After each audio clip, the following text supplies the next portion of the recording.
seria um panorama do espaço temporal da cobertura de solo do Sudoeste. A gente está colocando esse período aqui, 1985 a 2023, por conta do mapeamento do MAP Biomas, que a gente vai abordar mais adiante, mas até chegar ali a gente quer fazer uma contextualização do Sudoeste do Paraná para a gente entender o que levou esse panorama. Então, a história do Sudoeste do Paraná, a gente não vai voltar muitos séculos ali atrás, mas uma questão que eu acho que é crucial é no final do século XIX, quando a gente teve um litígio entre Brasil e Argentina pelo domínio dessa região, né? Era uma região que era habitada pelos povos indígenas, caigangues, guaranis, às vezes uma povoação muito esparsa de argentinos, às vezes brasileiros, então era uma região que não tinha consolidação ainda, então foi levado para uma decisão de litígio internacional, pois a Argentina queria o domínio dessas terras, o Brasil também, e acabou sendo resolvido pela Brasil e Argentina. Eles concordaram que fosse levado para uma decisão internacional. Então, o presidente dos Estados Unidos que deu a palavra final, que deu o ganho de causa para o Brasil. Então, foi essa disputa, né, esse litígio, ele acabou até, inclusive, definindo os limites da região sul. Então, nós hoje, por exemplo, a região do rio Peperiguaçu, que é o que dividiria ali Santa Catarina e Argentina. Então, a gente tem ali um primeiro momento da região sudoeste com essa disputa, que foi arbitrada pelo presidente americano Grover Cleveland, que inclusive batizou a cidade de Clevelândia por conta desse ganho de causa para o Brasil. Então, como eu citei antes, então, isso eram resquícios de antigos tratados, né? A gente tinha o Tratado de Madrid, tinha esqueci o nome mas eram os tratados que dividiam, né, por exemplo, as terras onde seria a coroa portuguesa, a coroa espanhola.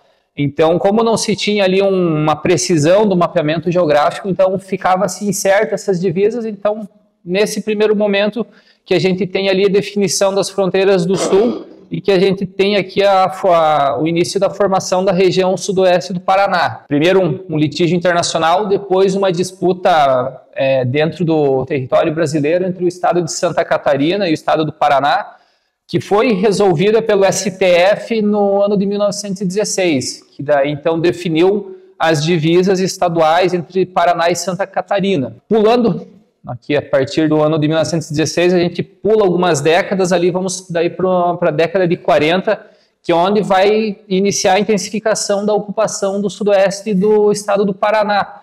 Uma parte pela migração de colonos gaúchos e catarinenses, né, devido em partes ao esgotamento das terras ali naqueles estados, eles acabaram se direcionando para essa região. A gente tem também, ao mesmo tempo, a chegada das colonizadoras,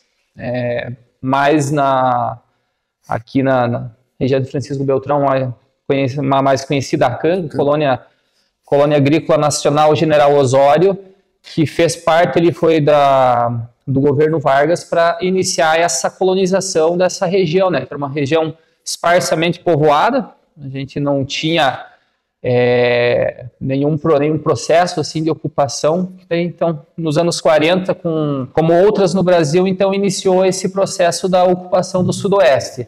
Então, com as colonizadoras, a gente tem a chegada dos colonos que vão vindo ocupar essas terras, a gente tem uma intensificação da exploração madeireira, a região era densamente povoada, principalmente por araucárias. Então, com a chegada dos colonos, o primeiro processo é a retirada da madeira, primeiro para comercialização e também para a abertura das áreas agrícolas, né? Que a gente aí vai começar o processo crucial do desmatamento na nossa região. Também o surgimento, claro, das primeiras cidades ali se deve, Francisco Beltrão, Pato Branco, a gente tem Palmas, tem muitas outras cidades aqui que vão surgindo nessa época.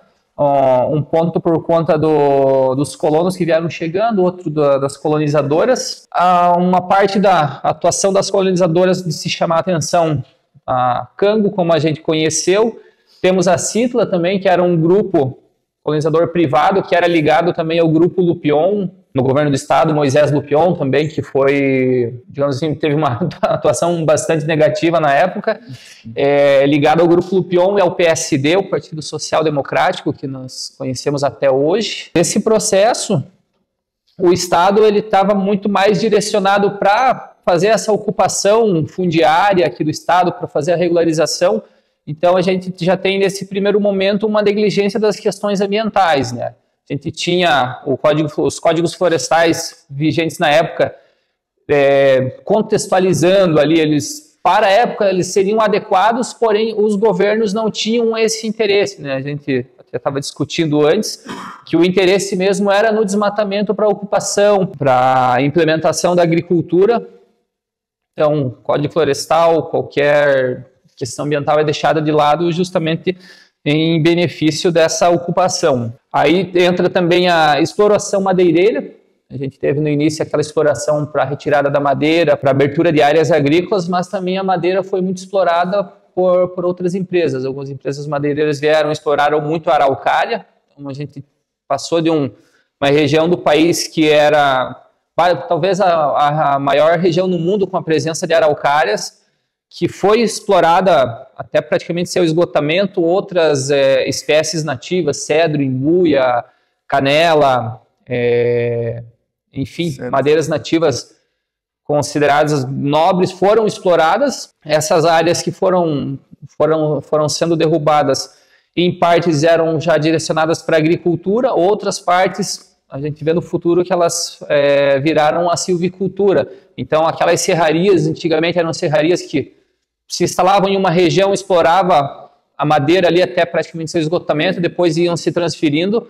Aí a gente muda de um panorama dessas empresas, elas se instalam definitivamente e começam a fazer os plantios comerciais de pinos, de eucalipto, para a exploração de outras configurações. Aqui nesse período, digamos assim, seria um período inicial, a gente passa também por uma modernização da agricultura no sudoeste.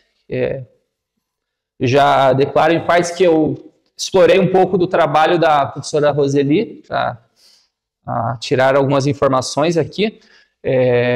Basicamente, a gente passou ali daquele período inicial de uma agricultura de subsistência, pecuária de subsistência, para um processo de modernização, que em partes veio pelo trabalho do governo, das extensões rurais, e mesmo pelo capitalismo da época. A gente conhece bem a soja, então a soja ali ela começou a ter essa penetração profunda no sudoeste a partir dessa configuração dos interesses políticos da época, dos interesses econômicos e, de certa forma, um viés ideológico. Então, os extensionistas rurais, eles foram direcionados a trazer a monocultura para as pequenas propriedades. Então, muitas pequenas propriedades foram incentivadas a adotar essa cultura. Nesse processo, a gente tem o fornecimento do crédito rural pelos governos, também a criação das cooperativas, justamente convergindo para esses interesses, o interesse da soja, da monocultura, e com isso a gente tem uma grande acentuação do desmatamento para a mecanização de áreas. A gente tem a chegada também dos maquinários mais modernos da época, que tudo se direcionou, né, justamente para essa ocupação em função da soja. Então, com a chegada da soja, a gente vai ter a chegada dos insumos, dos agrotóxicos, dos fertilizantes e desses maquinários. E por fim, só para contextualizar aqui a questão florestal, o bioma aqui da região sudoeste, o bioma praticamente 99%, a gente tem algumas diferenciações ali em Palmas, mas o bioma presencial aqui é a Mata Atlântica, dividido entre a floresta estacional semidecidual, que é mais próxima da calha do Rio Iguaçu, e a floresta ombrófila mista, que é também conhecida como mata de araucária. Devido à exploração madeireira, essa agricultura que veio para substituir a floresta, que depois veio se modernizando, então a gente teve como consequência a fragmentação florestal, uma fragilização da fauna, da biodiversidade local. Outras causas também foram a erosão do solo e a poluição dos recursos hídricos. Aí que, depois dessa breve contextualização, que a gente vai chegar a parte desse mapeamento que a gente fez uma pesquisa, a gente estava conversando mais cedo com a Raquel também, acabamos tendo ali citadas algumas iniciativas ali dos anos 70, que eu confesso que eu não encontrei nada documentado a respeito. Até para contextualizar a questão do mapeamento, a gente vai apresentar alguns dados ali a partir principalmente do ano de 1985, que é quando a gente começa a ter os mapeamentos por satélite. Então a gente tem uma precisão muito maior, né? Anterior a esse ano a gente não consegue ter dados muito precisos em questão de área. O que a gente sabe até então, a região sudoeste ela era densamente ocupada pelas formações florestais. Então, nesse período da ocupação da região que a gente citou, então, que se iniciou uma exploração florestal muito intensa, que praticamente chegou próximo de extinguir as áreas florestais. A gente tem um pouco dessa questão levantada pela Raquel, desse incentivo à plantação, né, da silvicultura, do pinus, do eucalipto para exploração madeireira. E acho que aqui com o desenvolvimento dos dados a gente vai também apresentando outros aspectos que a gente encontrou na pesquisa. Sim. O levantamento ele foi baseado no MapBiomas. MapBiomas ele é uma iniciativa colaborativa, né, lançada em 2015. Ele reúne ONGs, universidades e laboratórios de startups. Produz mapeamento anual do uso e cobertura de terra do Brasil desde 1985, inclusive que é o período que a gente está abordando, né, 1985 até 2023. Ele monitora mensalmente a água, cicatriz de fogo e desmatamento via o MapBiomas Alerta, que é um sistema bem interessante que eles possuem desde 2019. Ele surgiu de um seminário em São Paulo, em 2015, buscando um mapeamento mais ágil, barato e histórico. Ele utiliza o processamento em nuvem com o Google Earth Engine, combinando automação e colaboração técnica.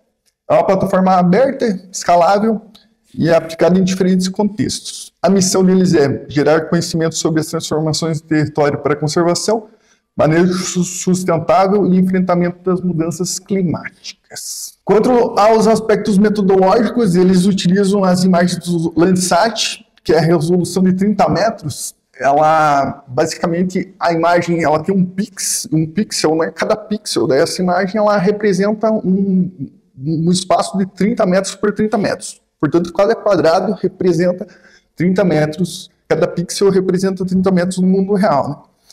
É uma resolução relativamente baixa e ela omite certos detalhes, mas enfim, isso é superado de acordo com processos e metodologias aplicadas. Eles usam algoritmos de machine learning, né, para estabelecer esse processamento. A organização se dá em equipes divididas por biomas e temas, compostos por programadores especialistas em sensoriamento remoto e uso da terra. E a metodologia ela inclui etapa de coleta de dados, processamento, classificação, validação e a geração de mapas anuais e mapas de transição. Aqui a gente tem uma imagem a respeito, né? Começa justamente com as imagens do satélite, nada mais são que os mosaicos do Landsat, né? No satélite. É feito o processo de classificação. São aplicados filtros espaciais e temporais. Por fim, é feita a integração com os outros dados e filtros espaciais e temporais. Por fim, é definido os produtos em específico, né, que são as transições, os desmatamento, levantamento de desmatamento, a vegetação secundária e os percentuais de acurácia, por fim, geradas estatísticas com base nisso. Essas classes, eu vou fazer uma breve definição de quais classes que vão ser abordadas. Eu reuni um conjunto específico de classes, que ela se divide em formação florestal, silvicultura, pastagem, mosaicos de uso, área urbana, área sem vegetação, água, soja e outras culturas. Essas classes, elas sintetizam basicamente 99% de todos os usos de cobertura aqui do sudoeste do Paraná. A formação florestal, a descrição dela, brevemente, é vegetação nativa, com florestas ambrófilas, né, estacionais e mata ciliar, inclui florestas densas, abertas, a regeneração e vegetação secundária. Quanto à silvicultura, são as florestas plantadas, né, com espécies exóticas, aqui na região é principalmente pinos e eucalipto, destinada para produção de madeira, celulose ou carvão vegetal. Quanto à pastagem, elas são áreas de pasto, plantado ou natural, utilizado para a criação de gados ou outros animais, como vegetação herbácea predominante. o pasto natural, acho que só na região de Palmas aqui. Né? Isso. Quanto aos mosaicos de uso, são áreas com ocupação mista, né? Com pequenas propriedades, com uma combinação de agricultura, pecuária, remanescentes florestais e outros usos. Mosaicos de uso é particularmente sensível aqui na região, dada todo o processo de ocupação e sendo basicamente constituído de pequenas propriedades. Zona urbana são as zonas urbanizadas, vilas, cidades, a infraestrutura urbana, loteamentos, áreas industriais e outras construções. Já áreas sem vegetação são superfícies expostas sem cobertura vegetal, incluindo mineração, áreas degradadas, dunas, praias, solos expostos ou áreas de construção. Na nossa região, contextualizando, é mais complicado achar zonas de mineração, é pouco provável. Áreas degradadas, dadas até as próprias características do nosso solo, sendo um solo argiloso, ele é menos suscetível a processo de degradação. Quanto à água, corpos d'água naturais e artificiais, como os rios, lagos, represas, açudes, reservatórios e lagoas. A soja, áreas agrícolas específicas para cultivo de soja, né, que é a principal commodity agrícola do Brasil. E abrangendo a questão de outras culturas, que é áreas agrícolas destinadas a culturas diversas, exceto a soja, né? Que inclui o milho, trigo, feijão, cana, arroz, café, entre outras lavouras. Em específico, na região sudoeste, o milho e o trigo também, né? São as principais culturas, soja, milho e trigo. Inclusive, existe uma correlação, né, entre a soja e o milho. Né? Mas, enfim, agora vamos aos dados propriamente ditos. Essa é a tendência de uso da terra em percentuais ao longo dos anos.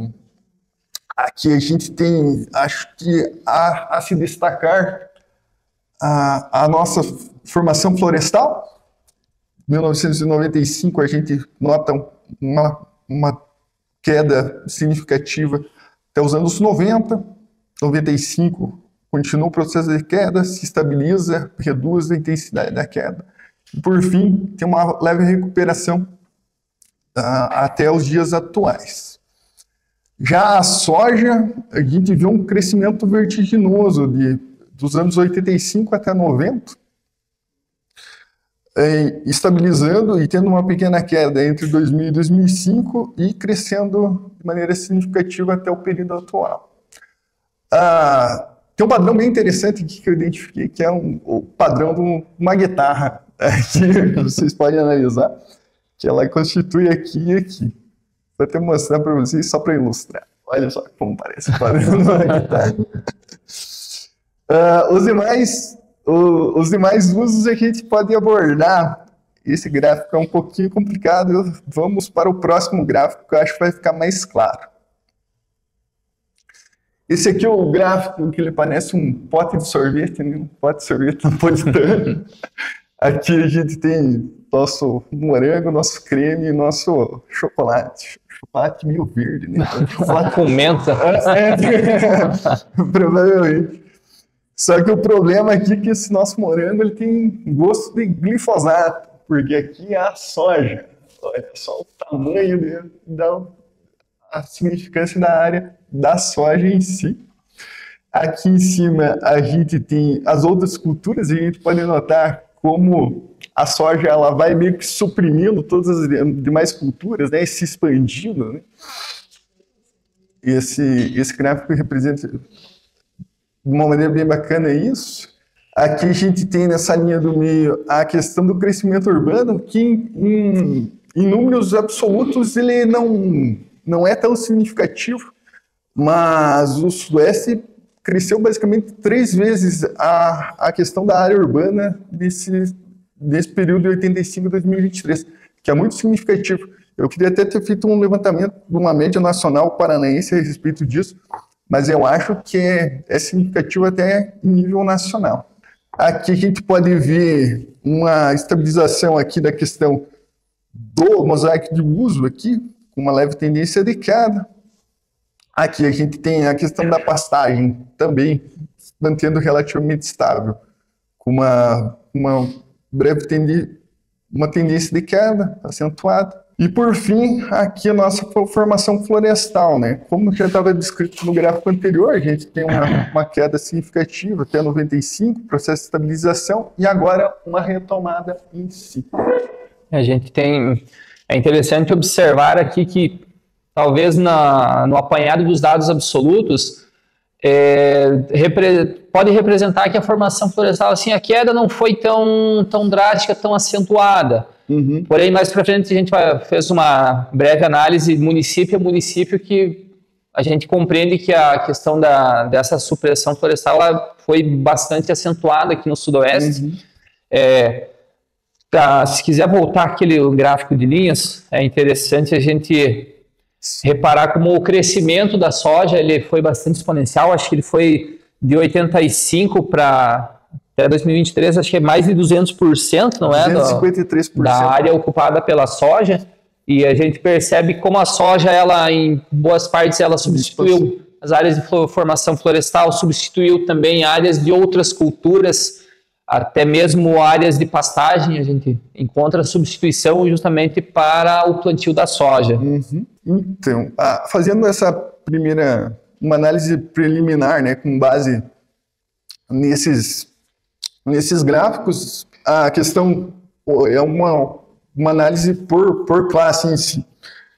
Quanto à formação florestal, né, teve uma queda acentuada de 1975 até 1995, passando em moderada até 2005 e com uma leve recuperação a partir de 2010.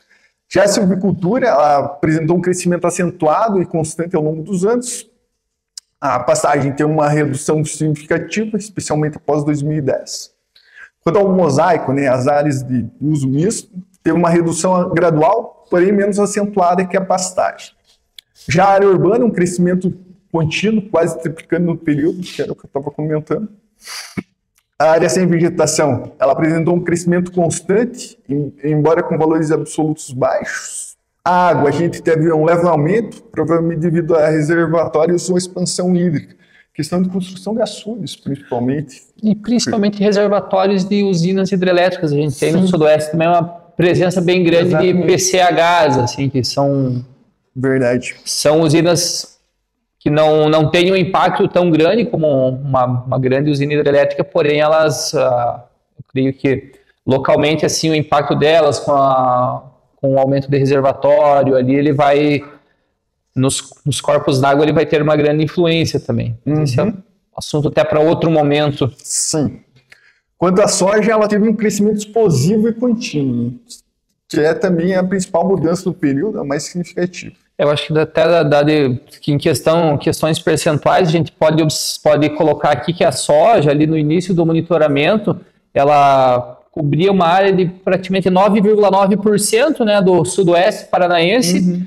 E 2023 foi apontado que essa cobertura já chegava a 35,2% do território do Sudoeste. Então, é um crescimento ali acima dos 200% em um período aí que a gente vê de nem 40 anos, né? Uhum. Quanto às outras culturas, a gente teve uma queda expressiva, né? Que os dados sugerem a substituição por soja. De 20% no ano de 85, nem 20%, 19%, para menos de 2% do território do Sudoeste ali no ano de 2023. Uhum. Isso. Sim. A formação florestal é interessante a gente destacar que ali já no ano de 1985 representava ali em torno de 29,7% da área do Sudoeste paranaense. E atualmente, não, 2023, a gente tem em torno de 25,9% dessa cobertura de formação florestal. Olhando pelo gráfico, né, pela redução que ocorreu nesse período, não parece ser tão significativo, né, até considerando a questão da expansão da soja, mas ali adiante a gente vai entender a questão por município, que daí os percentuais por município que eles vão chamar mais atenção até. Diga. Porque os dados anteriores, eu trabalhei com os dados anteriores. Ótimo. Sim. E a gente vai ver que nem tudo pode ser atribuído à soja. Uhum. Quando assim, você vai falar assim, Porque no primeiro momento, a soja, inclusive, ela vai contribuir, você tem um aumento da área da florestal de 75 para 85, os dados vão mostrar isso. Sim. Por quê? Porque nem toda a área do Sudoeste era cultivável. Mecanizável. Então, nesse espaço de 10 anos, que o pessoal das engenharias estão aí, você tem, como nós estamos com um desmatamento muito recente, você tem uma mata secundária que se forma mais rapidamente em 10 anos. Né? Então você vai ter. E depois desse decréscimo que nós vamos ter, é justamente quando entra a pecuária leiteira também. Então tem um impacto também, e o leite também entra como uma monocultura no Sudoeste do Paraná, tanto que o Sudoeste do Paraná está se transformando na primeira bacia leiteira. Bacia leiteira. Então a gente tem que olhar para isso também. A soja tem um impacto, mas as outras culturas também, principalmente o leite, porque nas áreas de... E aí nós teríamos o impacto da pequena agricultura. Aquelas áreas quebradas, quando chega a máquina, vai chegar a máquina. Isso é bem interessante de observar. No período logo que eu vim morar para Francisco Beltrão, eu trabalhei um tempo fazendo uns levantamentos socioambientais para uma empresa que iria fazer um projeto para a Sanepar. Então, visitando algumas propriedades agrícolas do município, conversando com os colonos, assim, teve um morador ali do Rio Quibebe que fez um apontamento assim, interessante. Assim, a gente estava olhando o morro assim, tomado por árvores já bem grandes, assim, a mata, a uma primeira vista, uma mata bem fechada. Aí ele comentou assim, que antigamente eles plantavam ali, aquele morro era todo roça, né? Então, ali a dedução que a gente faz é justamente, como a professora observou, a soja, quando entrou, ela precisava de uma área mecanizável, né, para a questão da utilização das máquinas agrícolas. Então, essas áreas dobradas que anteriormente, né, foram desmatadas, onde foi implementada essa agricultura de subsistência, elas passaram até um certo desuso. Isso a gente até observando imagens históricas de satélite, assim, talvez para fins didáticos, o Google Earth, no navegador ali a gente consegue ter um acesso a imagens históricas, que a gente vai ali também até o ano de 85, em algumas regiões não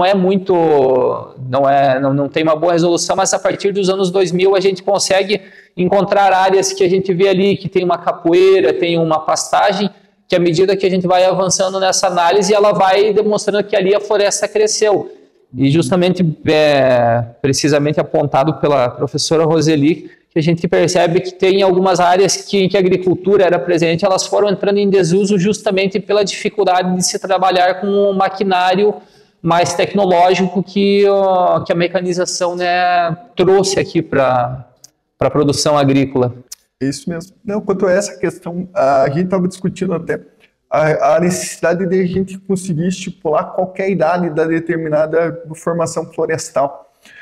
Justamente porque o imaginamento de satélite, esse levantamento, ele não faz uma distinção clara, o que seria uma mata pioneira, uma mata secundária, uma mata primária. Em um segundo momento, existem dados para isso, em um segundo momento eu estou pensando em ter essa abordagem em si, mas focado com viés de desmatamento. O estudo, a proposta inicial nossa em si, é mais para o uso e cobertura. E quanto ao uso e cobertura, ele não faz essa distinção, não fica tão clara. Final das contas.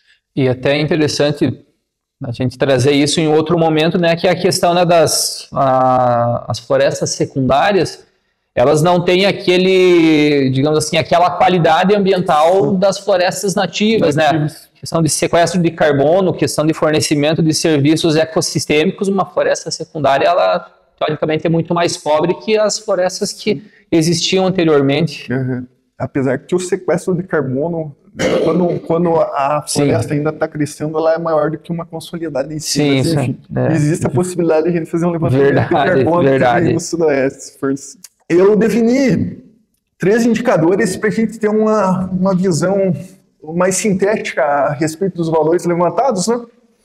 Eu fiz um bastante simples, que é só basicamente a variação absoluta, né? Que é o valor final menos o valor inicial. A taxa de crescimento, né? Que mede o quanto uma classe cresceu ou reduziu em relação ao valor inicial de um período, E a taxa média anual de crescimento, a TEMAC, que mede o crescimento médio constante ano a ano em um período. Quanto à variação absoluta das classes, a gente teve aqui um percentual, né, tipo, que é pontos percentuais bem significativos para outras culturas, uma redução de 17 pontos percentuais.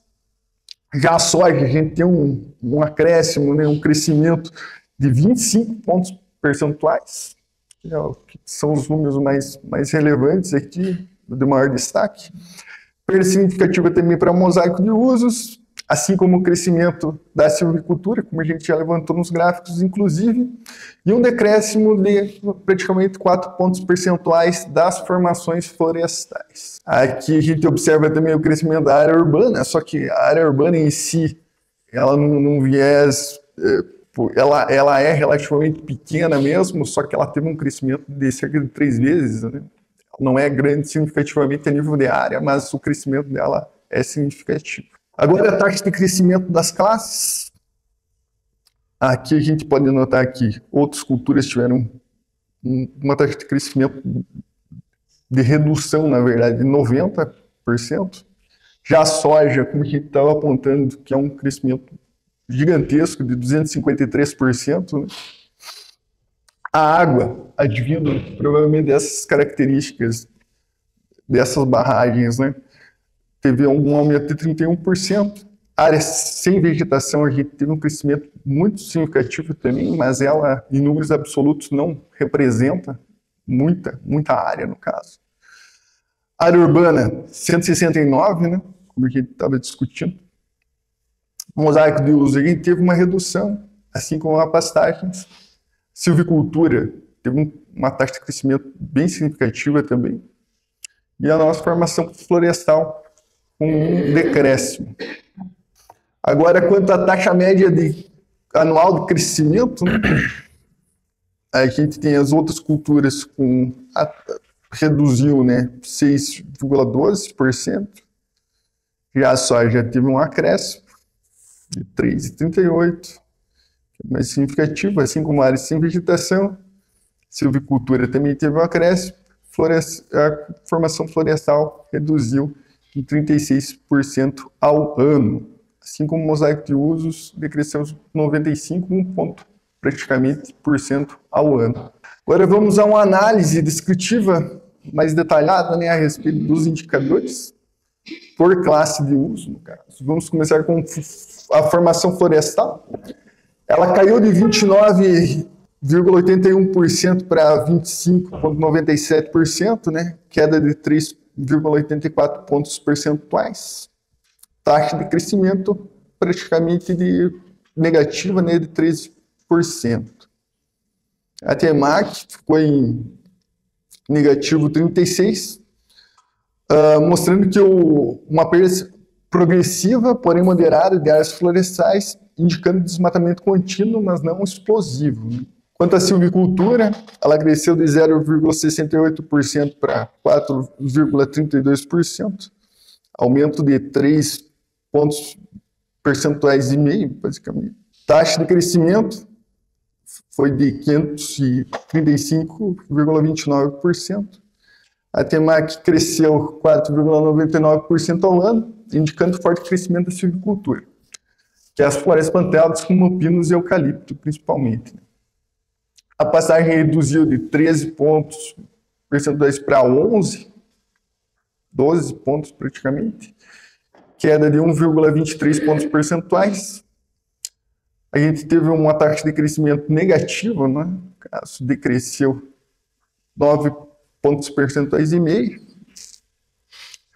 Já a TEMAC de negativo 0,26% ao ano demonstra leve redução na área de pastagem, indicando possível intensificação da pecuária ou substituições por outras atividades, como a agricultura. O mosaico de uso ele caiu de 25 para 17 pontos percentuais, uma diferença de menos 7,8 pontos percentuais.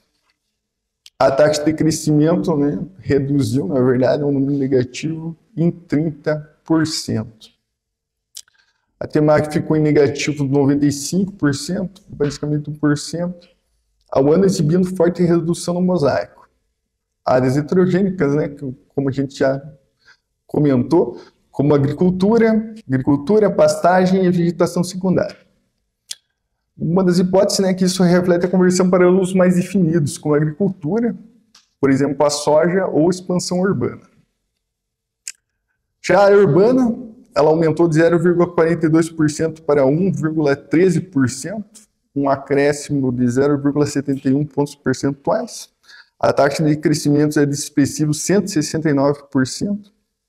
A temática ficou em positivo 2,64% ao ano, mostrando a expansão urbana acelerada, embora em termos absolutos seja obviamente pequena. Já as áreas sem vegetação, ela subiu de 0,02% para 0,19%, um acréscimo de 0,17 pontos percentuais. É uma taxa de crescimento bastante expressiva, né, de positivo 850%. A temática dela ficou em positivo 6,10% ao ano, resultando em aumento muito expressivo proporcionalmente, porém partindo de uma base muito pequena. Ela pode estar relacionada aos solos expostos, né, obras ou degradação severa. Já a água apresentou um crescimento de 1,3 pontos percentuais, né, para 1,79%, que dá 0,43 pontos percentuais. Taxa de crescimento ficou em positivos 31%. A temática ficou em positivo 0,73 ao ano, demonstrando um pequeno aumento que pode estar relacionado à formação de represas, açudes ou mudanças hidrológicas. Aquela questão que a gente já comentou, inclusive. Já a nossa soja, ela explodiu de 9,99% para 35,29%, um acréscimo de 25,30 pontos percentuais. A taxa de crescimento é absurdos aqui, positivos 253%. A temática dela ficou em positivos 3,38% ao ano, o que torna a soja como o principal motor de transformação da paisagem. Isso indica uma forte expansão agrícola em substituição a mosaicos, florestas e outras culturas. Falando em outras culturas, ela desabou de 19,15% para 1,74%, uma perda de 17,41 pontos percentuais. A taxa de crescimento dela é negativa de 90,91%. A temática dela ficou em negativo 6,12% ao ano, que demonstra que grande parte das áreas de outras culturas, como feijão, mandioca, foi convertido principalmente para a soja. Isso mostra uma forte especialização produtiva. Agora, eu fiz uma matriz de correlação de uso e cobertura aqui, né? É basicamente a correlação de Pearson, que ela mede a relação linear, né, entre as variáveis contínuas, que ela retorna um valor entre -1, que é a correlação negativa perfeita, e +1, que é a correlação positiva perfeita. Aqui a gente pode analisar, né, é um mapa de calor, basicamente, quanto mais tende ao vermelho, maior o valor em si. Eu acho que a questão dessa correlação é interessante também. Uhum. Aqui a gente pode notar, principalmente os valores aqui, a soja em relação às outras culturas, por exemplo, a gente tem uma correlação negativa extremamente forte de 0,99, né, negativo aqui. Pelos pontos de destaque, tem aqui tipo, outras culturas e mosaico de usos também, mas eu acho que a questão da formação florestal, acho que é bem relevante também. Mas enfim, esse aqui é mais ilustrativo, eu faço um detalhamento no slide a seguir a respeito da análise dessas correlações. Então, as correlações que se apresentaram como muito fortes, né? Acima de 0,9, pode ser tanto positivo quanto negativo para ser uma correlação forte. A gente teve a soja urbana, né? Que ela ficou em 0,96, que é um crescimento da soja está diretamente relacionado com a expansão urbana, provavelmente indiretamente, vamos aumentando ao longo do tempo. Tem uma questão que eu acho que é relevante, eu até adicionei no final do slide, mas a correlação em si ela não define implicação. Esse aqui provavelmente é um exemplo bem claro disso, né? Basicamente, a silvicultura e a expansão urbana, elas não estão intimamente ligadas, é só uma questão mesmo que elas crescem, não uma interferindo na outra diretamente. Temos a silvicultura e a soja, ficou em 0,87, desenvolvimento simultâneo, né? Crescimento agroflorestal e agrícola. Já a área sem vegetação e silvicultura, a relação entre ambas ficou em 0,87, que existe uma provável relação com áreas preparadas, desmatadas para implantação de silvicultura. Já a soja água ficou em 0,87, que pode representar a expansão agrícola próximos a corpos d'água ou aumento de áreas de irrigação. Isso aqui é só umas hipóteses que a gente está levantando com base nessas correlações.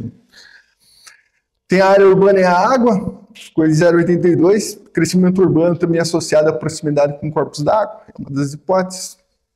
E a formação florestal relacionada ao mosaico ficou em 0,63, que é uma relação moderada positiva, possivelmente áreas de vegetação fragmentadas associadas a florestas remanescentes. Quanto à correlação negativa forte, a gente tem uma formação florestal e pastagem em negativo 0,62, né? O aumento da pastagem reduz a área de floresta, que é uma das hipóteses. Tem a questão da formação florestal e soja, que ficou em negativo 51, que é o crescimento da soja associado à redução florestal, pode ter uma associação. Quanto à silvicultura e pastagem, ficou em negativo 0,65, né? A expansão da silvicultura é uma das hipóteses que reduz as áreas de pastagem. Por fim, mosaico e silvicultura ficou em 0,79. As áreas ocupadas por mosaico diminuem à medida que a silvicultura cresce. Lembrando, né, que isso são só hipóteses e que a correlação não implica na causalidade. Vamos ao próximo. Agora é um mapinha. Esse é um trocadilho. Você que Não foi minha ideia.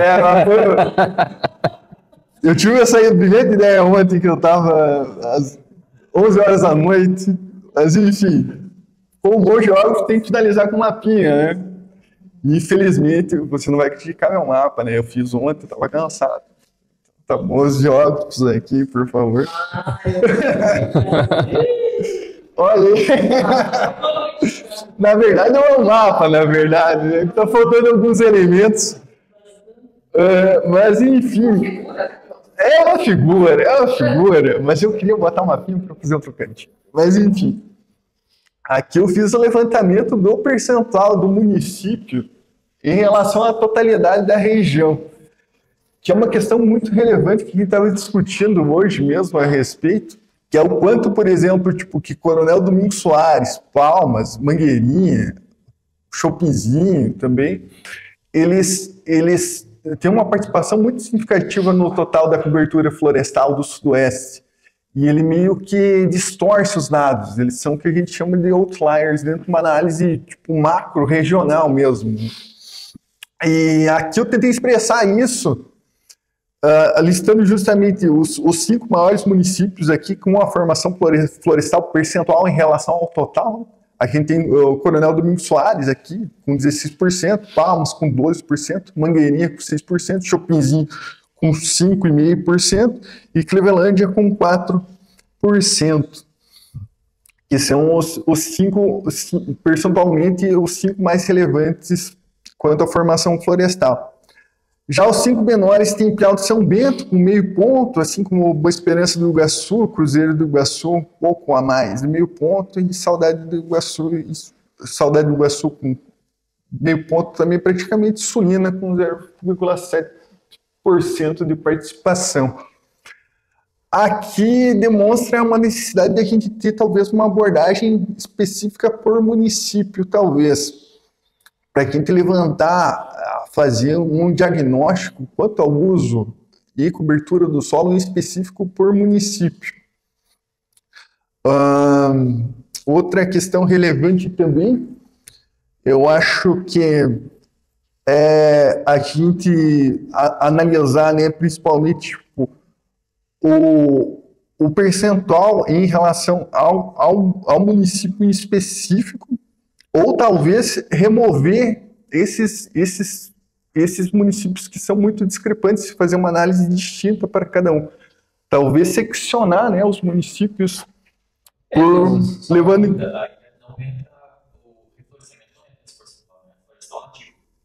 Não, isso aqui é só formação florestal. Que não entra a silvicultura. Não entra. Exatamente. Não entra a silvicultura. Até interessante destacar, por exemplo, alguns municípios, como Coronel Domingos Soares, Palmas, Mangueirinha. Mangueirinha, a gente tem a reserva indígena, sim, que talvez hoje assim é o local com a maior população de araucárias, talvez no mundo, né? Então, que é um local que, por conta da reserva indígena, a gente acaba tendo uma preservação maior. Palmas, temos unidades de conservação, Coronel Domingos Soares, se não me engano, tem unidade de conservação também. Então, talvez algo que possa explicar um pouco ali é essa presença, né, das UCs no município, que podem contribuir para elevar esse índice. Como eu havia citado, né, no início, a gente tem esse panorama, né, da formação florestal, assim, olhando a região sudoeste como um todo, em torno dos 30% de formação florestal, mas a gente vê que a gente se aprofundando nos dados por município, a gente vai ter uma discrepância muito grande com esses municípios ali que não chegam a 1% do seu território de formação florestal. Até em alguns municípios, né, a gente faz essa observação das unidades de conservação, talvez a própria questão de relevo, ela em alguns momentos vai influenciar, porque num termo assim mais popular, né, um lugar mais dobrado ali, ninguém vai plantar, às vezes vai ter uma pecuária ali extensiva, mas no geral, assim, as áreas mais dobradas de maior inclinação, a gente não vai ter uma destinação de um uso econômico, então isso aqui acaba também, de certa forma, proporcionando uma preservação florestal. Mas, assim, o que a gente pode pegar a princípio, que também a presença das unidades de conservação puxa ali um pouco ali o percentual preservado ali em cima. Sim, justamente o que distorce um pouco nessa perspectiva mesmo regional. Tem também a questão que ela é relevante você fazer um cruzamento tipo da área total do município com o percentual, mas isso num detalhamento específico, levando em consideração o município em si, quanto determinada classe, formação florestal do Francisco Beltrão, ela representa quanto por cento da totalidade do território do município, o percentual, né, da totalidade do município. Aí talvez a gente tivesse um detalhamento melhorado a respeito disso. E daí, à medida que se avance nesses estudos, a gente vai percebendo outros padrões, como principalmente o da fragmentação florestal, né? Sim, que é outra coisa bem relevante. Não necessariamente nesses locais que a gente tem esse grande percentual florestal, eles são de mata contínua, por exemplo. Então, a gente tem muitos locais em que são fragmentos. Exatamente. Às vezes ali um local que não pode ser desmatado para cultivo, para uma pastagem. Às vezes ali o colono, né, ele optou, vou deixar ali aquele cantinho ali para reserva legal, ou mesmo as APPs, onde alguns de certa forma preservaram. Então a gente tem esses percentuais ainda muito fragmentados, né? A gente não tem áreas tão contínuas. Talvez ali um local que diferencia um pouco isso, a área indígena de Mangueirinha, que é contínua, assim, é uma reserva assim, significativa, alguns outros pontos, mas no geral assim, a fragmentação também se destaca bastante. A gente pode até inclusive fazer um levantamento a respeito da fragmentação. Eu já pensei numa metodologia para fazer em específico, só que ela entra muito uma questão da biogeografia, né? Que existem algoritmos específicos para você analisar isso. E é interessante, como a gente citou no começo, né, a gente não tem uma previsão do tempo, porque é um assunto que vai se desdobrando à medida que a gente vai detalhando cada vez mais. Sim. Mas a parte da fragmentação, eu particularmente acho interessante, porque isso implica basicamente também nesse trabalho nas propriedades rurais, né? Talvez a questão da qualidade de vida no interior assim, poderia ser melhor se a gente tivesse uma atenção, um direcionamento diferente, às vezes a questão produtiva de se produzir soja, produzir milho, para plantação, pastagem, plantar um pinus e um eucalipto, isso aí acaba pressionando mesmo, né, as áreas florestais, quando às vezes a gente poderia ter ali, com os próprios trabalhos da DEA, a gente buscar talvez reverter isso, ou pelo menos dar um caminho ali para essa tendência ir para um lado, para uma direção oposta. Dois elementos ali que chamam a atenção também, que é a questão, acho que a gente pode ir tirando, pensando no foco da própria DEA, né? Sim. Quando a gente olha para os municípios de maior, que é a questão indígena, que é uma pauta que a gente precisa trazer para dentro da DEA. É verdade. Em Chopinzinho também tem. Tem, verdade. Tem Chopinzinho. Coronel Vivida. Então a gente vai nos chamando a atenção ali. Sim. E as áreas de preservação. Inclusive, o Coronel Domingos Soares, eles têm apostado muito no ICM ecológico. Legal. Um elemento que a gente pode ver como que esse elemento político tem chamado ali. E quando a gente olha para os 5 que tem menos, eu não sei todos ali, eu não lembro mais Sulina, mas com certeza o final de São Bento e Boa Esperança do Iguaçu são os municípios mais pobres do sudoeste do Paraná, de menor IDH. Sim. Então, eu acho que também essa correlação de pobreza então, é o que a gente pode fazer o cruzamento. Isso é bem interessante, realmente.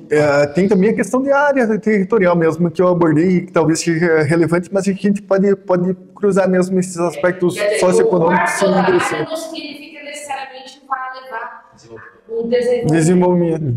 Muito interessante. A reclamação aqui, senão a gente vai encerrar e a gente já vai para a discussão. Tudo por isso pode ser? Certo. Então tá certo. Só algumas considerações finais, né? A paisagem passou por forte expansão da atividade agrícola, né? Liderado principalmente pela expansão da soja, com um aumento de 253%. Dá de afirmar que houve uma redução da diversidade agrícola, né? Com o colapso do mosaico de usos e outras culturas. A formação florestal segue um declínio moderado, enquanto a silvicultura cresce rapidamente.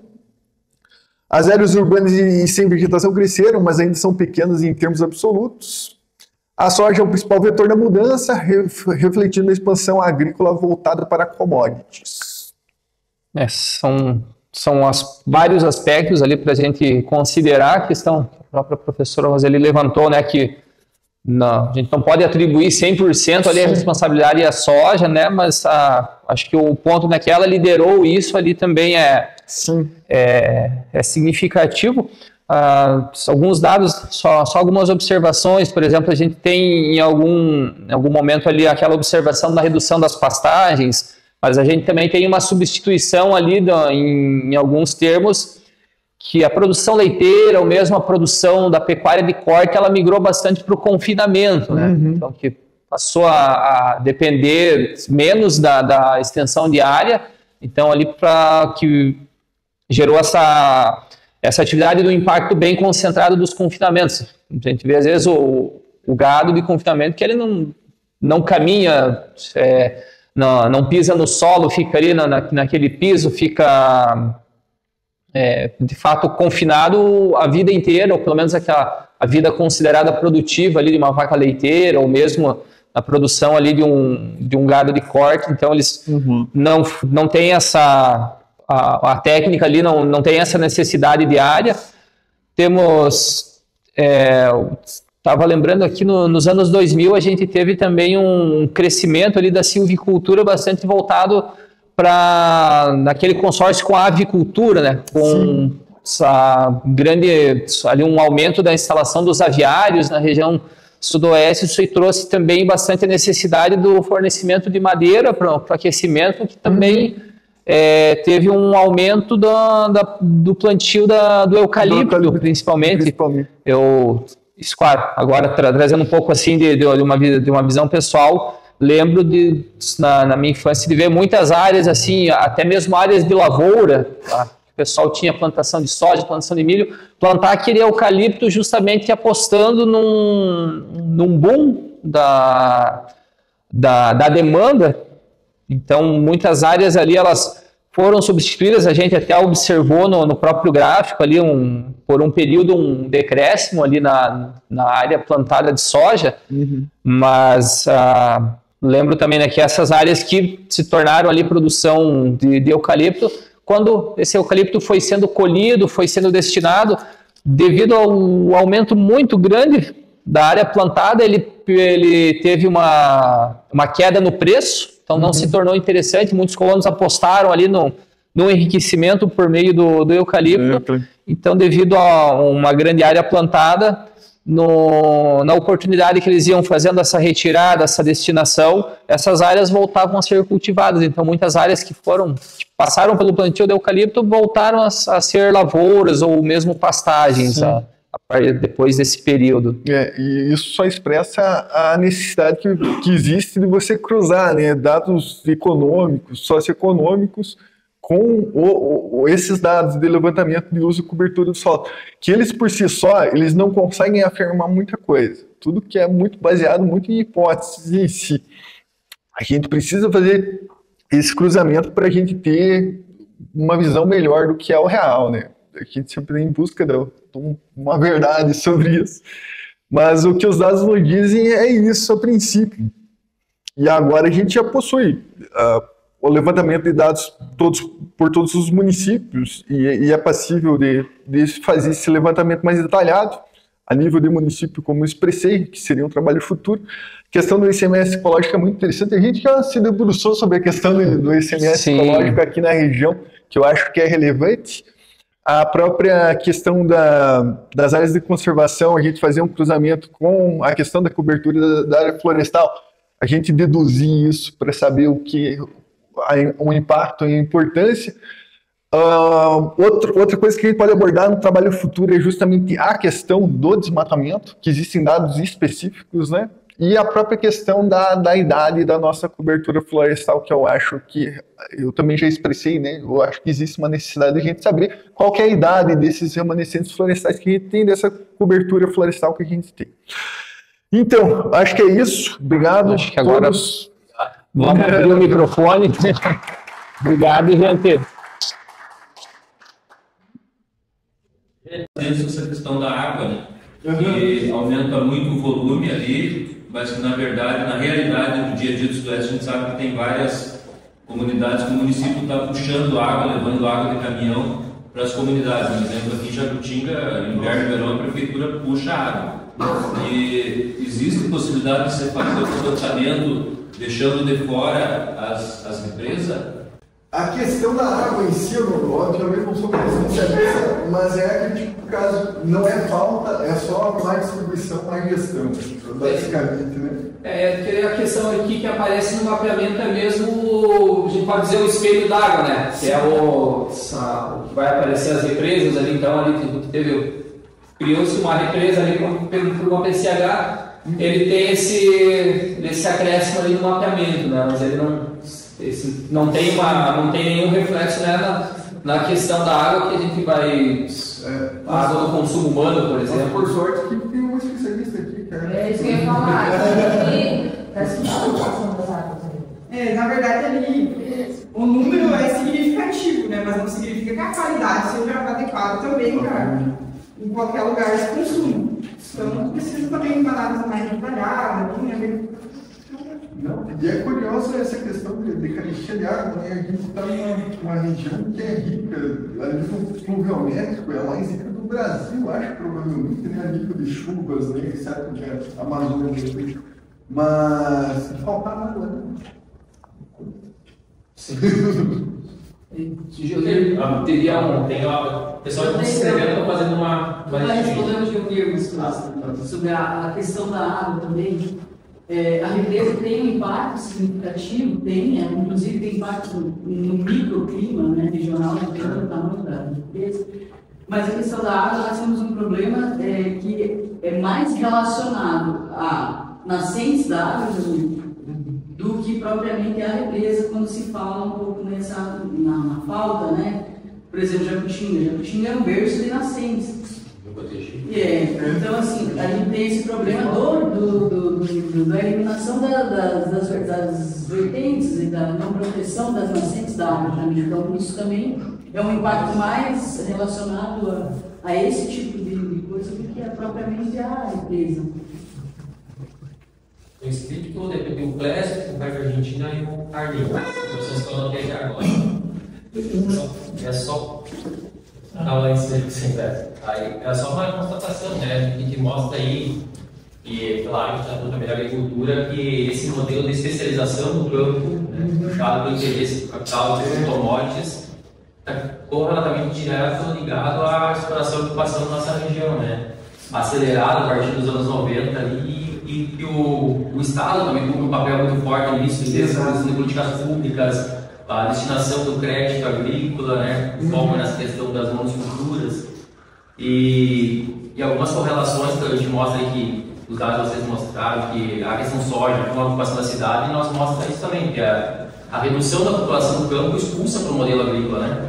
E a gente vê que teve nossa população maior da área foi no campo, né? E hoje está um pouco mais de 20% da população sudeste está no campo. E as pessoas que estão expulsas do campo estão vindo para as cidades, né? Vem para as cidades pequenas primeiro, depois vem para as cidades um pouco maiores, uma juventude nesse sentido. Só me dá uma parte, 34% nos últimos 30 anos o êxodo rural no Brasil, eu acredito que no Sudeste é maior. Sim, já estava maior, chegando aos 20%, a média no Brasil é 15% da população.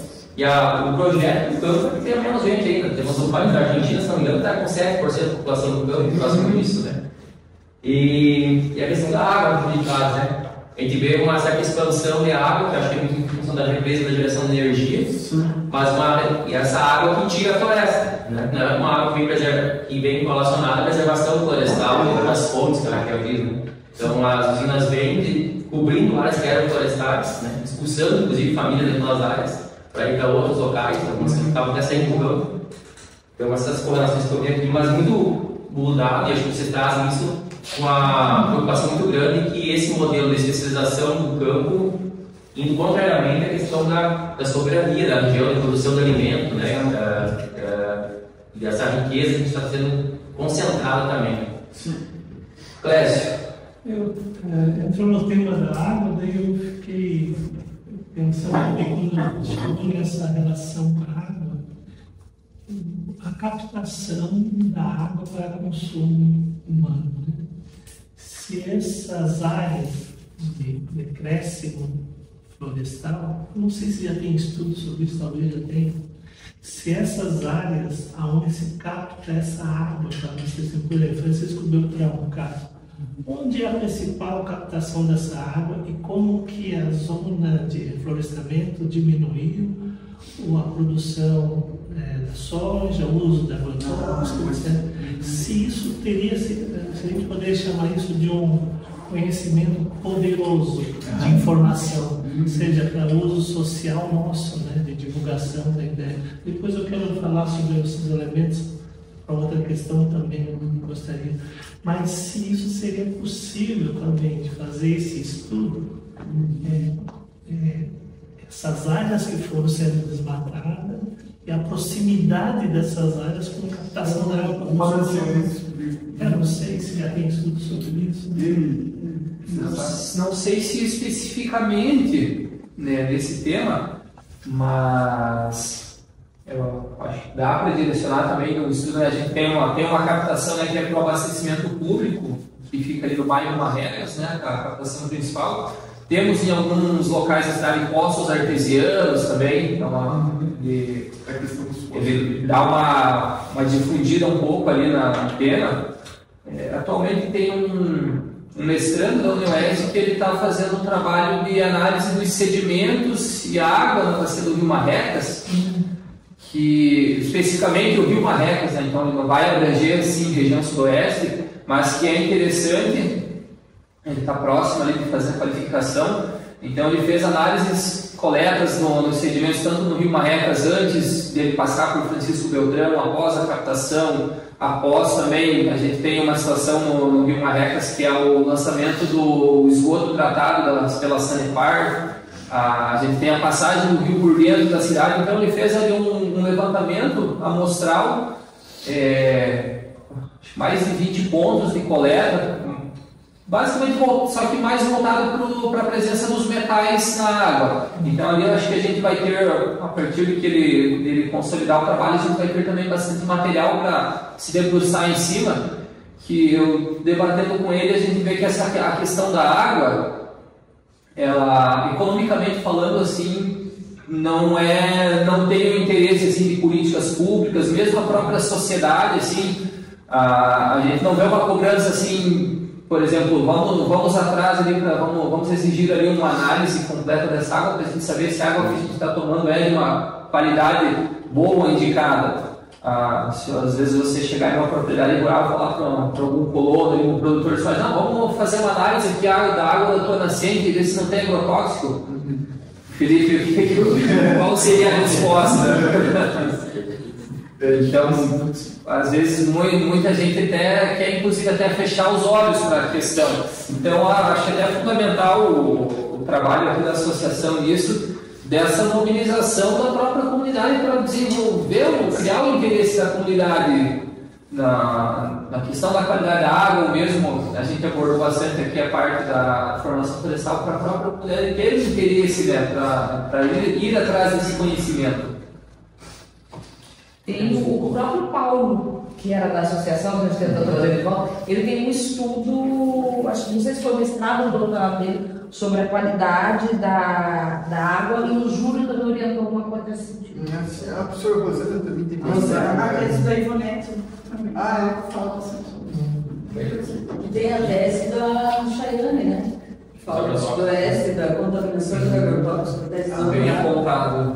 com a professora Carol, lá da UNAES, Luciano. Então fala disso. O Luciano também tem bastante material sobre isso. Inclusive, o meu mestrando aí que eu comentei também veio no desdobramento disso, que o próprio professor Luciano também orienta, nesse sentido, né, de entender também o impacto dos agrotóxicos, né, na nossa região. Então, além disso, eu acho que até o próprio trabalho da Chayane, acho que ainda está tendo desdobramentos, porque o professor Luciano está dando prosseguimento ali aos trabalhos. Então, eu creio assim que a gente... material... A água tem bastante elementos para debater aí, né? E bastante elementos que estão dados que precisam circular e chegar à questão da população. Tinha pedido a palavra? Parabéns pela pesquisa, é muito interessante, mas eu acho, tenho duas ou três perguntas, mas vocês fizeram uma classificação não supervisada, como a imagens satelitais, sim. Mas eu acho que essas perguntas sobre água, sobre matas, poderia especificar-se no Machine Learning, fazendo uma classificação supervisada que eu compreendo que é um trabalho muito mais preciso, sim? Mas essa classificação que vocês fazem é muito enriquecedora para poder avançar.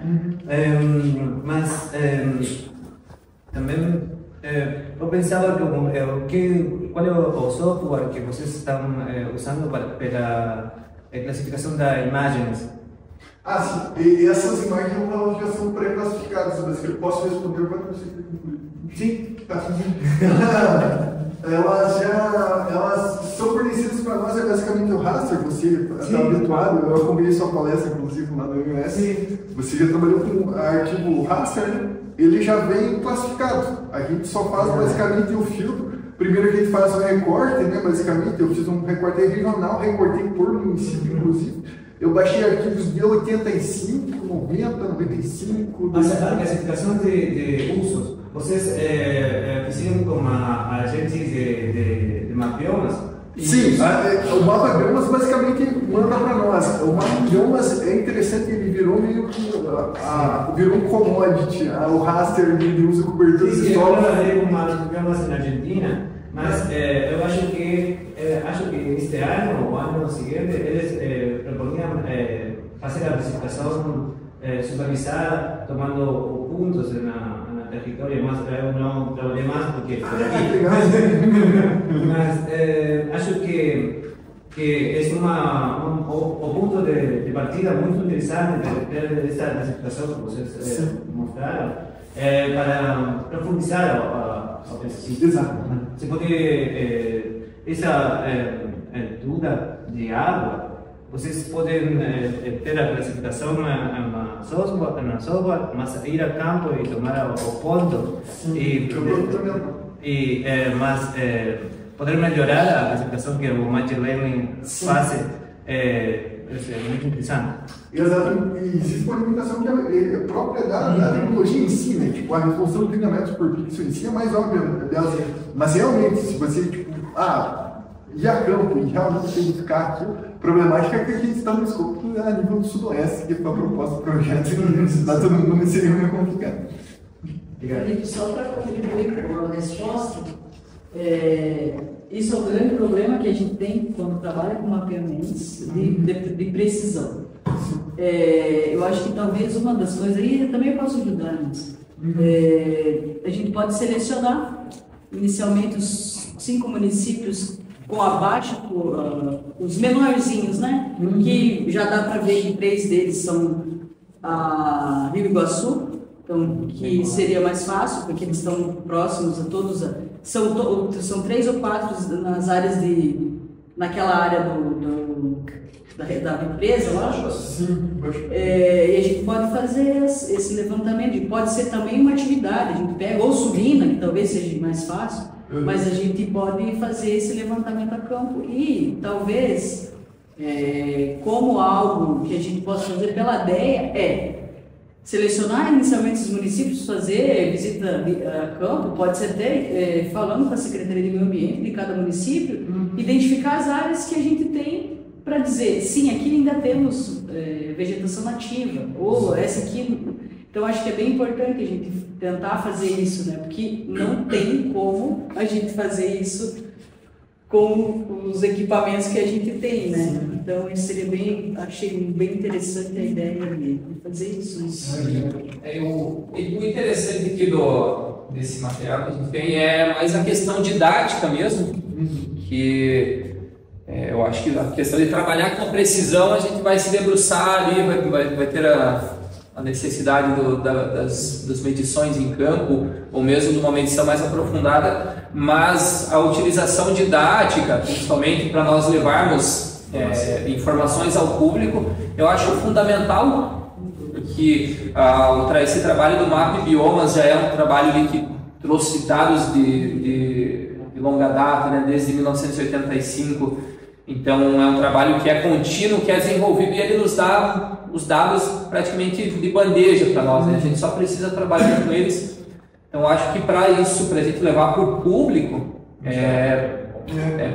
esse uso didático ele se torna bastante fundamental. A questão de trabalhar por município, eu estava refletindo sobre, eu acho que até para a gente trazer pessoas dos outros municípios do Sudoeste para dentro da DEA, eu acho que é interessante a gente levantar município a município, procurar as secretarias de meio ambiente, procurar as pessoas daqueles locais que estejam interessadas, dizer, olha, a gente tem esses dados aqui, vamos trazer vocês para a DEA aqui, para vocês conhecerem, trabalharem e levarem para aquela população também. Seria um alerta nesses locais, né? Sim. Armin? Vamos lá. Acho que a primeira coisa é registrar o quanto é importante essa discussão. Análise de dados e julgar o que tem aqui, acho que isso é fundamental. Parabéns aí para quem está encabeçando esse trabalho, acho que tem muita coisa para fazer. Segunda coisa, nós temos um adensamento populacional, um adensamento, uma urbanização do Sudoeste nos últimos 30, 40 anos que é assustador. Isso traz o problema da água, me parece, como um dos mais emergenciais. A gente tem falta de água nas cidades. Então, falta água. Bom, Pato Branco tem problema de água, a gente tem problema de água, não só consumo humano, mas consumo industrial também. Nós temos um problema climático que leva a que algumas regiões sofram com seca. Então, nós vivemos uma conversão. Nós temos água sobrando, só que a água não está no lugar que ela deveria estar. Está em outro lugar, então tem um problema aí. E o outro detalhe é que a solução para a falta d'água de parte do poder público sempre foi fazer poço artesiano. Tanto que, eu não sei se tem dados disso, mas se não tem alguém que pesquisar, entende. O rebaixamento do lençol freático é visível. Eu conheço situações de depósitos já por aprofundados 2, 3 vezes. 0,80 tinha água, não tinha mais, foram para 150, para 200, e hoje já estão cavando assim que fundura aí para ter água, né? Então nós temos, a solução do poder público sempre foi fazer buraco. E os buracos, eles são os consentidos e os não consentidos. Tem muito buraco que não está nem registrado em nenhum lugar, né? Inclusive no meio rural. Quer dizer, quando você leva a água tratada para as comunidades, você está dizendo, em outras palavras, que a água que tem lá deixou de ser boa. Ou deixou de existir ou deixou de ser boa. Normalmente deixou de ser boa. Né? Você mexeu em agrotóxico, cobriu toda a região, aí a água não é mais confiável, você faz um buraco e tira a água do fundo e trata ela, ou deixa de tratar, e coloca a população. Então, parece que a questão água para o consumo humano no sudoeste do Paraná seria assim linha de futuro para a gente pensar, pensando mais na questão urbana, para todo o pacote rural, mas pensando em termos urbanos, trabalho água é por onde a coisa teria que andar. Precisamente, até entrando na questão dos poços artesianos, tem a lei da utilização, tem também alguns poços artesianos que já podem estar com água imprópria para o consumo. Eu citei anteriormente o aluno do mestrado da UniOeste, que estava fazendo essa pesquisa da água e dos sedimentos no Rio Marrecas. Conversando com ele, ele citou que coletou amostras em alguns poços artesianos da cidade. Se eu não me engano, é na seção Progresso que tem um poço artesiano que ele foi encerrado por conta da água estar imprópria para o consumo. Como ele fez a análise da água voltada para os metais, ele não aparece a contaminação biológica ou orgânica que pode ter ali, mas ele, como ele é químico, deduzido ali pelos resultados das análises, ele deduz fortemente que pode ser a presença de coliformes fecais que já chegaram à água do poço artesiano. Não necessariamente humanos, mas podem ser de animais, o gado. Outro dado só que a gente comentou antes brevemente, a questão do crescimento da população urbana. Se eu bem me lembro, eu acho que quando a gente teve os resultados do último censo, eu fiz ali uma estimativa. Pato Branco, aqui na região, já contava com praticamente 94, 95% da sua população urbana. Sim. E Beltrão estava em torno de 89, 90% de sua população urbana. Né? Então, no Brasil, ali a média estava em torno dos 15%, na região sudoeste, aqui pelo menos nas cidades maiores, a gente já estava com um percentual bem maior. E algo também que eu gostaria de apontar, que é um fenômeno que a gente vem passando também dessa expansão urbana, a criação de novos loteamentos dia após dia. E se a gente for olhar as questões econômicas, questão de preços, valores ali, a gente vê que é algo muito setorizado e está se elitizando também. Então a gente não está tendo uma expansão urbana para, por exemplo, beneficiar a população em si. Isso aí quase que um nicho de mercado para quem pode pagar. Sim, esse é um ponto bem interessante, justamente quanto à questão do adensamento urbano, que aqui tem, segundo os estudos, acho que é 300 habitantes por quilômetro quadrado dentro da área urbana. Esse Beltrão é considerado mediano. Mas você analisa, né, toda essa questão imobiliária em si, e a especulação imobiliária, e esses terrenos baldios perdidos no meio do centro, e muita casa para alugar sem ninguém morando. Tem todas essas questões, e transpassa até a questão do urbanismo mesmo, gente. Essas questões sociais da moradia também, sim, que é relevante na questão urbana. Não é um dado aqui da região, mas... até a própria da água, né? Tipo, questão de adensamento, questão de infraestrutura. Que a gente já ouviu falar alguns dados sobre, por exemplo, a cidade de São Paulo, que o município ali de São Paulo tem muito mais imóveis desocupados ali servindo a especulação imobiliária do que moradores de rua, né? Então, basicamente, não é só a disponibilidade do recurso em si, mas é a questão das políticas públicas, políticas econômicas para, de fato, né, esses imóveis, ou mesmo, a gente falando aqui da nossa região, esses loteamentos servirem de fato à população. o que na realidade a gente vê que está se distanciando muito. Esses loteamentos estão se tornando ali de um padrão até mais alto. Se a gente for fazer uma pesquisa de preços ali imobiliários e do financiamento imobiliário, isso aí fica distante da realidade de muita gente, né? Então, também eu acho que isso é uma pauta interessante de se trazer para o debate. Sim. Sobre essa questão, só uma contribuição que a Roseli escrita. Teve um estudo feito aqui em Francisco Beltrão da questão da preservação, de mitigação do impacto das cheias e tudo mais, que seria várias medidas de bacias de contenção e tudo mais, nesse sentido ali a água vermelha, que bebe, tudo ali, né? As nascentes, as cabeceiras subindo em direção à cabeceira do Rio Marrecas, né? Para chegar menos água embaixo, com maior velocidade, e inclusive de preservação, garantir água no Rio Marrecas. E é onde a gente está vendo a maior parte agora está indo a expansão imobiliária, né? Sim, então, fazendo o contrário, está subindo a expansão imobiliária para aquela região, onde seriam as áreas que teriam que estar um olhar mais preservado e com várias medidas políticas para isso. Roseli? Ok.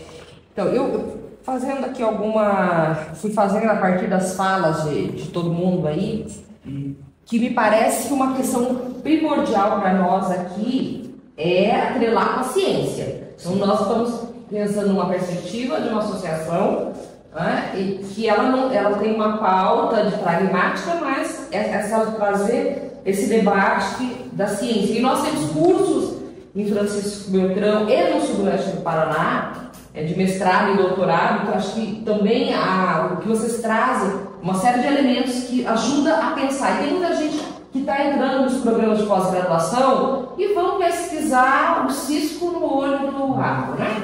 E tem tantas coisas interessantes aí que a gente pode estar colocando. Acho que esse também é o papel da DEL. O que vocês trazem aqui, eu levanto uma série de, tanto o pessoal da educação, como o pessoal da geografia, como o pessoal da saúde, da questão florestal, do desenvolvimento da UTF.